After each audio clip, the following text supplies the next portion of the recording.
7 বছর পর বাড়ি ফিরছেন খান বংশের বড় ছেলে সাজ্জাদুল খান আবির। বাড়ি ফিরছে বললে ভুল হবে, বিদেশ থেকে দেশে ফিরছেন আবির। এই 7 বছরে খান বাড়িতে ঘটে গেছে অনেক ঘটনা, যার সাথে সশরীরে যুক্ত নেই আবির, তবে আন্তিকভাবে প্রতিটা ঘটনায় জড়িয়ে আছে সে। আবিরের বাবা চাচা 3 জন। আবিরের বাবা সবার বড়, নাম আলী আহমদ খান। তানভীরের বাবা মেঝো, নাম মোজাম্মেল খান। ছোট চাচুর নাম ইকবাল খান। আবির তার বাবা মায়ের একমাত্র ছেলে। মেঝো চাচা মানে মোজাম্মেল খানের এক ছেলে এক মেয়ে। ছেলের নাম তানভীর খান, মেয়ের নাম মাহদিবা খান মেঘ। ছোট চাচার এক মেয়ে এক ছেলে, মিম আর আদি। এখনো তারা এলাকার যৌথ পরিবারগুলোর মধ্যে শ্রেষ্ঠ। বাড়ির সকলের প্রাণ যেন এক সুতোয় বাঁধা। 5 ভাই বোনের মধ্যে আবির সকলের চোখের মণি।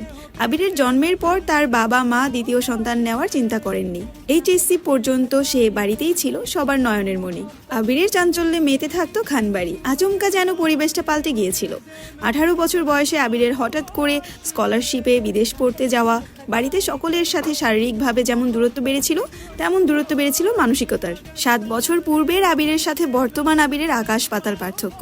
দেখেও যেন চেনার উপায় নেই। 6 ফুট লম্বা ছেলেটা, গায়ের রং শ্যামলা, গাল ভর্তি ছাপদাড়ি, চুলের স্টাইল কোনো নায়কের থেকে কম না। তার ফ্যাশন আর লুক যে কোনো মেয়ে এক দেখাতেই প্রেমে পড়ে যাবে।